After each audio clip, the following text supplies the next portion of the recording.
कौतुक। आणि ही एक बाजू जेव्हा आपण आपल्या गावाच्या बद्दल पाहत असताना जर संध्याकाळी इथं काय ते नवसागर वगैरे कसलं काय बाबोळ बिबोळ त्याची साल बिल काय असते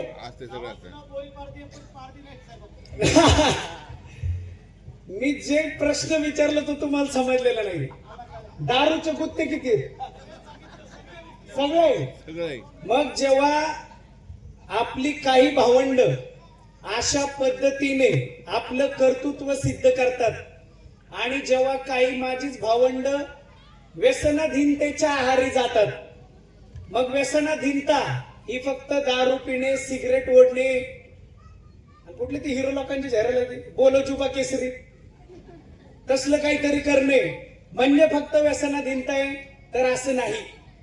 समजून घ्या, आजची व्यसनाधीनता खूप वेगळ्या पद्धतीने वेगळ्या लेवलला पोहोचलेली आहे।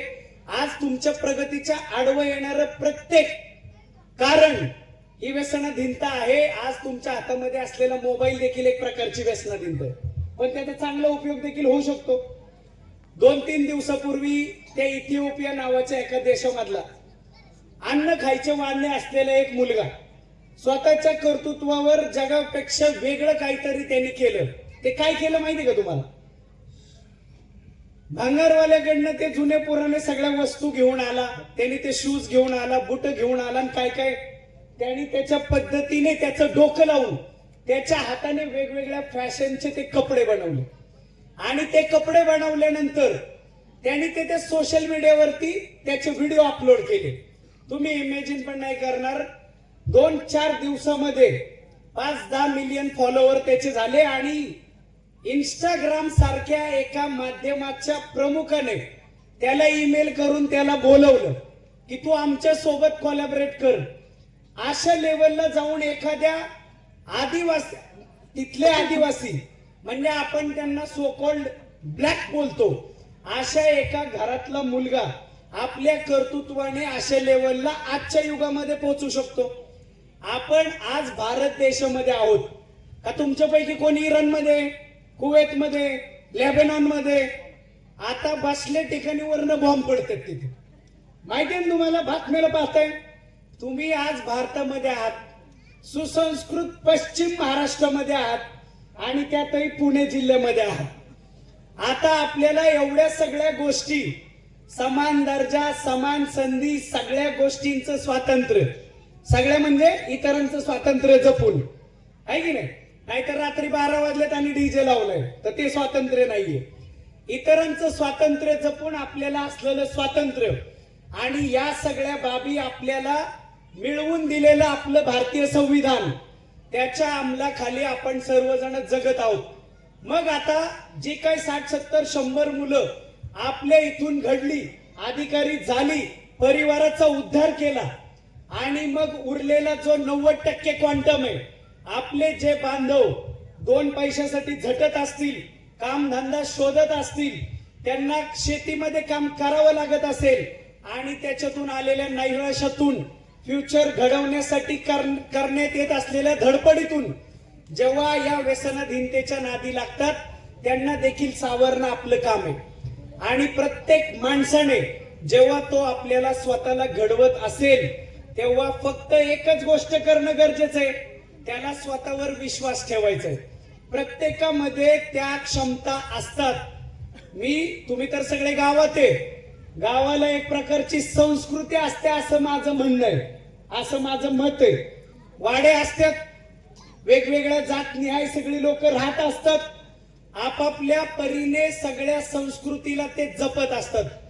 पुण्यामध्ये मी एका झोपडपट्टीत जन्माला आलोय, झोपडपट्टीला संस्कृती नसते, हे तुम्हाला माहिती आहे। जे जाणते असतील त्यांना पुण्यातली कंडिशन माहित असेल, कोणी रामटेकडी पाहिली असेल, कोणी ताडीवाला रोड पाहिला असेल, कोणी खडकी पाहिली असेल, कोणी दापोडी पाहिली असेल।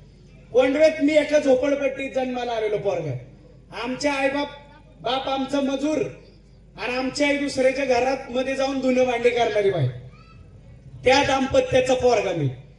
जर आपण आपल्या क्षमता ओळखल्या तर मग तुम्ही कुठे जन्माला आलेला आहात हे कधीही मॅटर करणार नाही। आणि हे बाबासाहेब आंबेडकरांनी म्हटलंय, मी नाही। तुम्ही जन्माला कुठं आला हे मॅटर करणार नाही, परंतु तुम्ही मरणार कुठं हे निश्चित मॅटर करेल. आणि मग जर आपल्याला अशा पद्धतीने संधी निर्माण झालेली असेल तर आपण नेमकं फोकस कशावर करतोय याचं आत्मचिंतन त्या प्रत्येक व्यक्तीने करावं.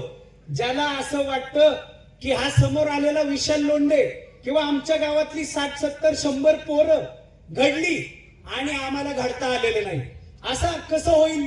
जर प्रत्येकाला याच गावात जन्म मिळालेला आहे, याच गावात तुम्ही लहानाचे मोठे झालेले आहे, गरीबा घरचं लेकरू पण घडलेले, मोठ्या वाड्यातलं लेकरू पण घडलेले, मग जर अशा पद्धतीने सर्वांनाच ती संधी असेल तर मग त्या संधीचं सोनं करत असताना जर आपण कमी पडलेलो आहोत तर त्या कोल्ह्याला द्राक्ष आंबट असलेला कोल्हा नेमकं कोण आहे हे प्रत्येकाने ओळखावं.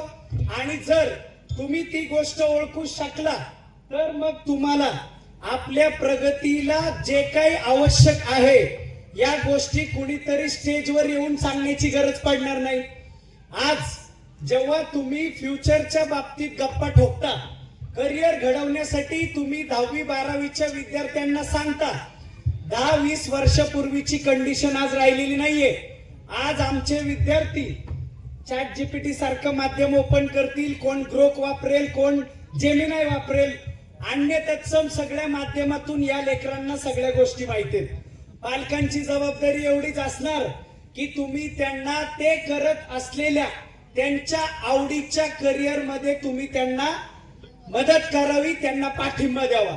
जर शिक्षणामध्ये एखादा विद्यार्थी 10वी मध्ये 12वी मध्ये कमी मार्क पडले म्हणून ड्रॉपआउट होत असेल तर त्याला हिणवण्यापेक्षा त्याला पुढं जाण्यासाठीची संधी उपलब्ध करून देणं आजच्या पालकांची जबाबदारी आहे.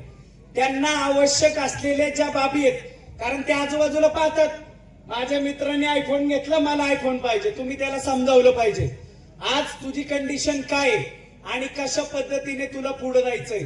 पालकांनी या बाबतीत जर कॉन्सन्ट्रेट केलं तर निश्चितच आपल्या येणाऱ्या पिढ्या तशा पद्धतीने घडतील. आता घडणाऱ्या पिढ्यांच्या बाबतीत देखील मला बोलावं लागेल. इथं उपस्थित असलेल्या युवकांना जो संदेश मला द्यायचा आहे तो मी काही कुठलं पुस्तक वाचून देणार नाही. 14 वर्ष सर्व्हिस झालीये माझी आणि या मावशीला टेन्शन आलं, खरंच झाली. माझं वय 38 आहे, 37. मी काय 30ला नाही 25ला. हा, आपलं रोज सकाळी उठून सूर्यनमस्कार घालतो म्हणून असं आहे. 5 किलोमीटर रनिंग.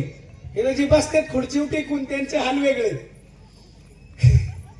युवकांना मला जो संदेश द्यायचा आहे, पहिला मुद्दा तुम्हाला आपलं आता इथं किती ज्येष्ठ मंडळी आहेत, किती माझ्यापेक्षा मोठे आहेत, किती माझ्यापेक्षा छोटे आहेत आणि किती आता इथले विद्यार्थी आहेत हे काही मला इमिजिएटली समजून येत नाही. परंतु जेव्हा तुम्ही विद्यार्थी दशेमध्ये आहात आणि मग आता पुढं आपले आईबाप, आपलं खानदान आपल्याकडून काहीतरी अपेक्षा करणार, या स्टेजला तुम्ही जेव्हा याल, कारण आम्ही ही स्टेज अनुभवलेली आहे आपल्या इंडियन संस्कृतीमध्ये.